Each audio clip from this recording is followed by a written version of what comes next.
All right, guys, today I'm going to talk about how you use your shoulders in the golf swing. A lot of misconceptions out there. Turn, turn. It's not quite as easy as that. If it was, I would be out of a job. There's a lot more to it. But before we get started, if you're not subscribed to the channel, go ahead and press that subscribe button. There's a bell button next door. Click on that.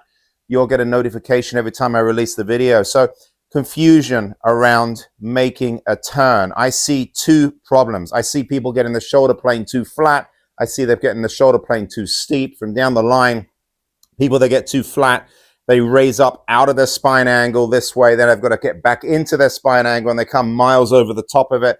People that get too steep, of course, they get way out in front of the golf ball. That causes a whole plethora of problems, equally as destructive in your golf swing. So what's that happy medium? The happy medium is to understand that when we turn, guys, we have to create what we call pitch in the shoulders. If we were standing directly upright, of course, my shoulders would be parallel to the ground. I'm going to grab this hula hoop. We rotate around the corner to the right.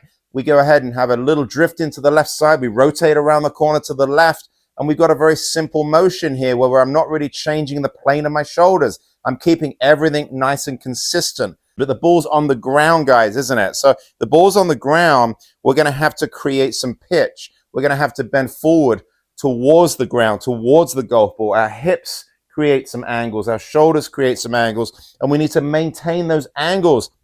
I see so many people coming out of it at impact because they're helping the ball in the air, trying to help it. So what we've got to do here is understand that we want to rotate around our spine and maintain our pitch towards the golf ball. On the way back, on the way through, we do the opposite. We rotate through and we maintain our pitch towards the golf ball. My right shoulder is now lower, my left shoulder is higher.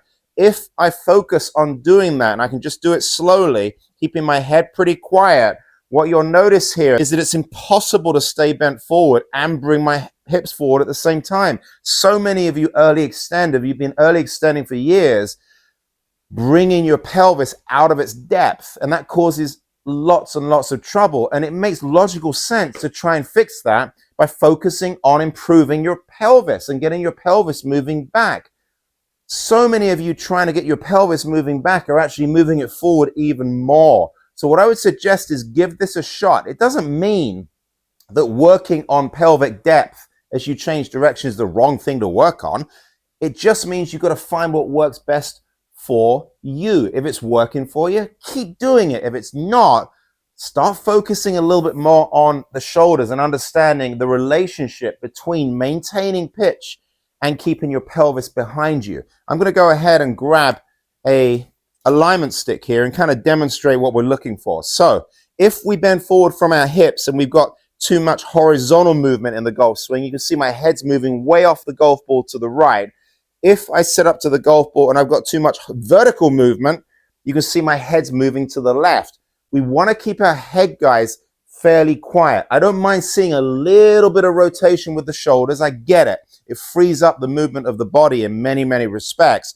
But what we've got to do is neither be horizontal or vertical. We're doing a little bit of both. What we're doing essentially, if this is my lead shoulder, which is closest to the target, is we're moving our lead shoulder down and across. I like to feel as a destination in my backswing that my lead shoulder is stacked kind of on the inside of my trail knee. So it's working down and across. So from down the line, you can clearly see here, my right side's working up as my left shoulder's working down. There's my pitch.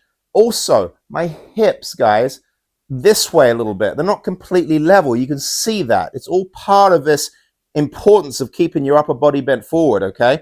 As I change direction, a wonderful feel in terms of shoulder movement is the opposite. After I glide into my lead side, I want my trail shoulder, the one that's furthest from my target, not to be too level or too high, not to be too vertical or too steep. This way, I want it to come down and across. So what I'm doing is I'm taking my right shoulder, I'm working down as my left shoulder is working up. You can also see, guys, my right shoulder is working towards my lead knee. What I'm not doing, guys, is hanging back on my trail side. If you've subscribed to my channel, you know I talk a lot about using the wrist, using the arms. 75% of the speed comes from the hands and arms of the golf swing. I really believe that you've got to educate your hands and arms, because most people, of course, don't hit the ball very far and they miss way out to the right field. Having said that, the way the body moves is incredibly important because it supports the swinging motion of the arms. So if you lose the pitch in your shoulders, what's going to happen is your lower body is going to invade the space through which your arms are going to swing. So what you see with a lot of people that do this is this buckled look through impact, where the arms are coming towards them because they've got no place else to go. So I hope that makes sense, okay? It doesn't mean that I'm not swinging my hands and arms freely as I swing the golf club. My hands and arms are swinging freely as my body is turning. It's a marriage, guys, between the articulation of the wrists, the swinging motion of the arms, and the pivoting motion of the body. So I'm going to go ahead and give it a whack here. And I'm going to focus on keeping myself bent forward towards the golf ball on the way back and maintaining that bend forward as I change direction and keeping my right shoulder down and my upper body bent forward as I swing through. If I do that, I'm going to hit the ball a lot more consistently. Let's give it a shot. Hold my finish. All I'm feeling is that bend forward, guys. Look what it's doing to my rear end. It's sticking it out. It's keeping me in my depth. No more early extension, and you're not even thinking about your lower body. How about that? Give it a shot. Have fun this weekend, and we'll see you next time.